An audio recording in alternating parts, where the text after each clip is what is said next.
All right, guys, this is a little Winkhaus I got from Hans Christian in Germany, part of that package he sent to me. These are very, very common. This is probably the most common house lock in Germany.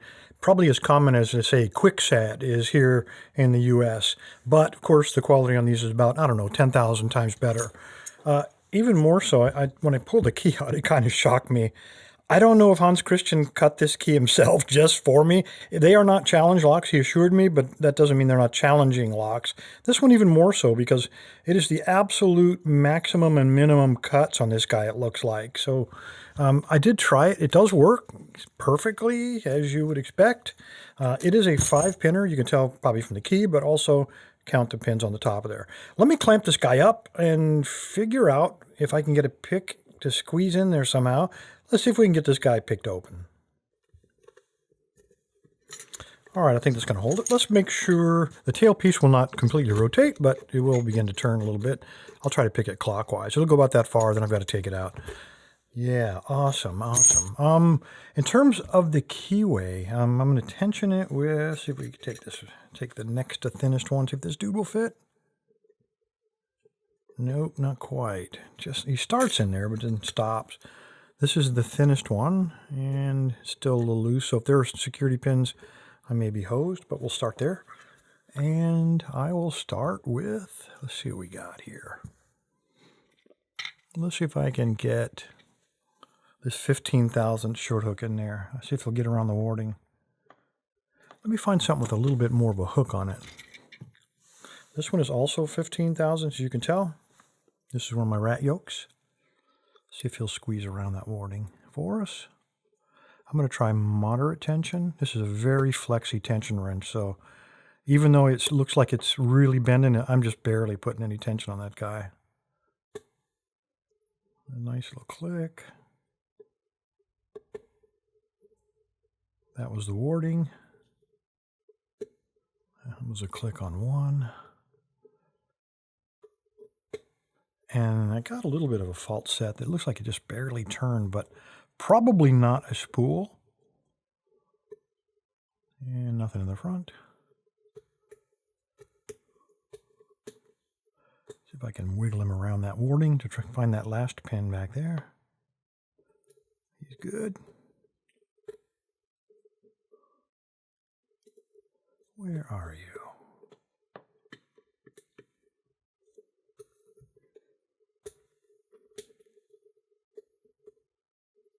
Okay, I just heard something fall down, even when I started flexing that tensioner just a little bit.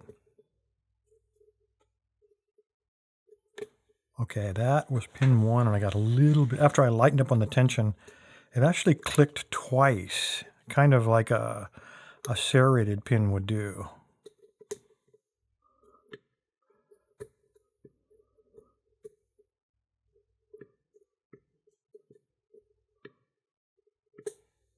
That's another click on 1. Again, it didn't turn, though. That's the weird thing. No turn on the core, no fault set. And I'm having trouble getting that last pin. Let me try this guy. It's a 12 thousandths with a lot of hook on it. Maybe I can reach that last pin around the warding. Get around there. He seems okay.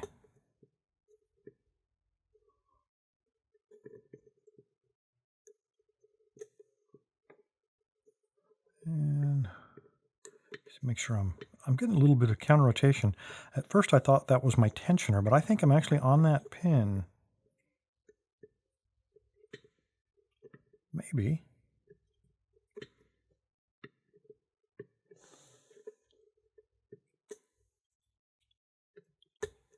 And there it was. It was pin 1. Check it out. I believe that's an open or a very, very deep fault set.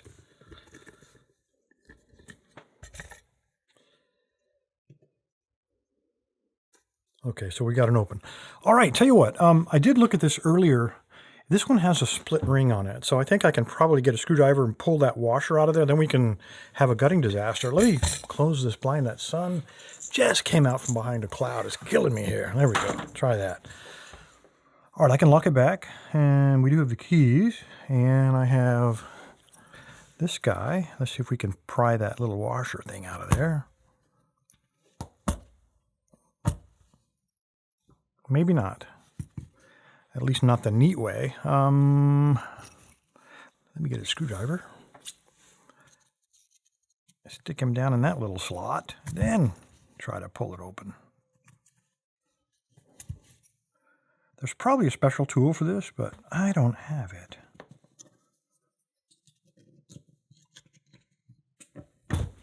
If I get him to poke out of there a little bit like that, I can probably grab him with a pair of pliers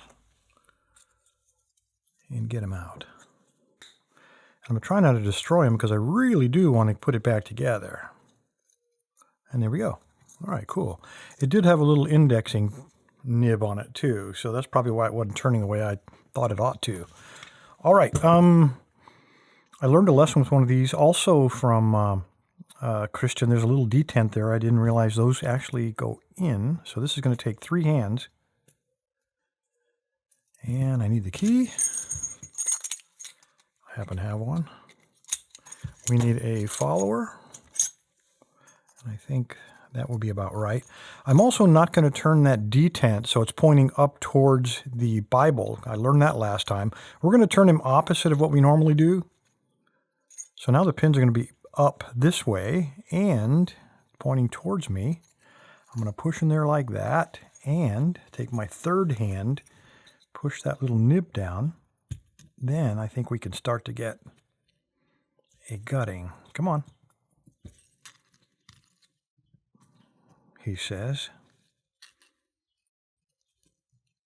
All right, let's push him back. Something clearly went wrong here. Yeah, you guys wanted a gutting disaster. You might have gotten one here. What's the deal?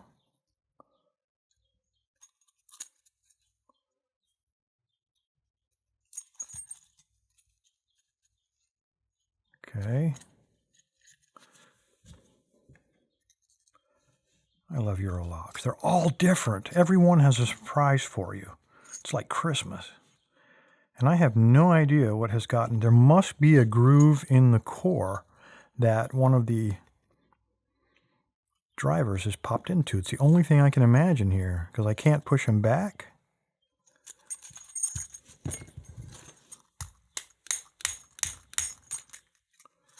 And I can't pull him out. Crap. All right, smarty pants. Now what? Now we get the hammer.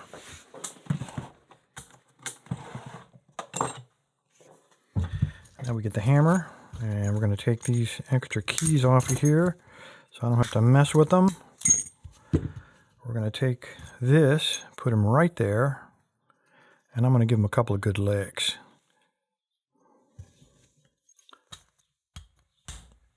And that is not going to work, I can already tell. Something's solidly locked up. Damn it.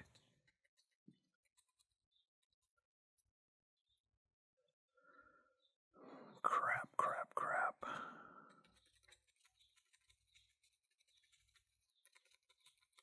All right, so I got one more idea. I'm going to try to bump him, but not the traditional bumping.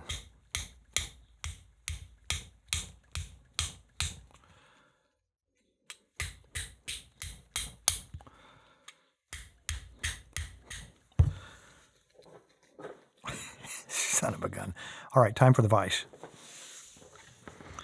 All right, man, one of those days. I just milled the top of this guy off. There was no other way. I can't wait to see what has caused the problem here. Get all these pieces of spring out. I machined a lot of those.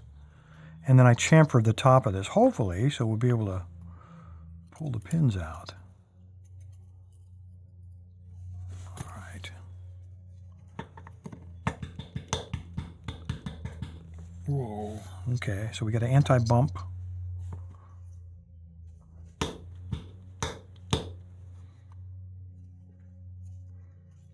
And he's still stuck.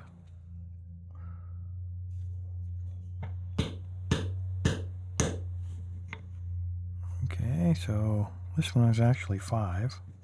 He's 4.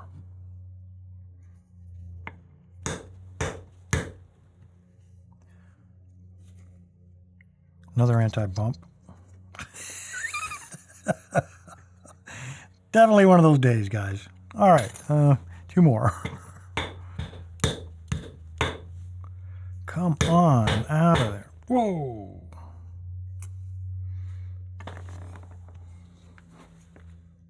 A spool in position 1.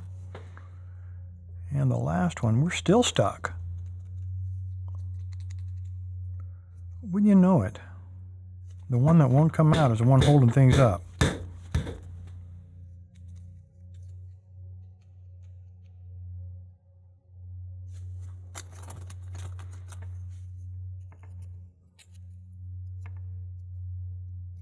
He's definitely, all right, let me take him back over here. Let's use a beater block.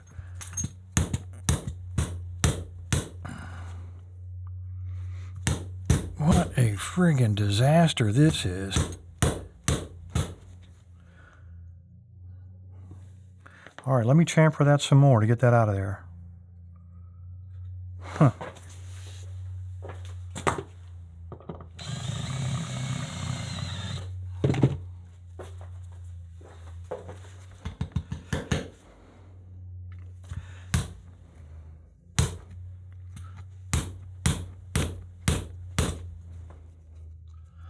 Unbelievable.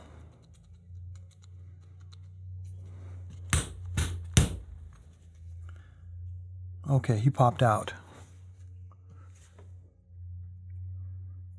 I don't have a clue. He must have been a pin that got machined. Either that or there's something. No, there's something still in there. And there it is. All right, so there's 2 as a standard, and here's the key pin that fell out for him too. Now, the key pin must have been jammed up in there. That's the only thing I can think of. There's nothing else in there, so we should be able to just pull this out. Now, of course, the detent is frozen. What else can go right today?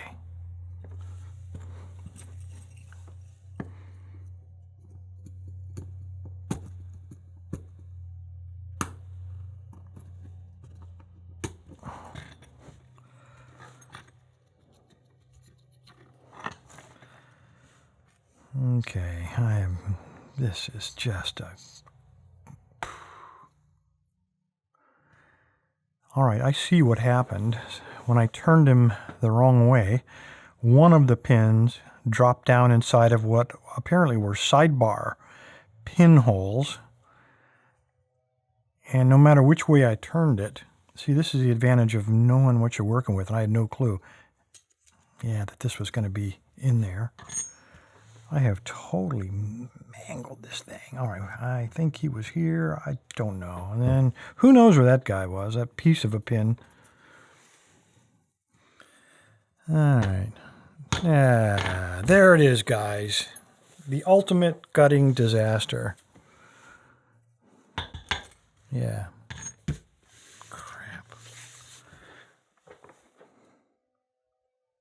Why do I even try?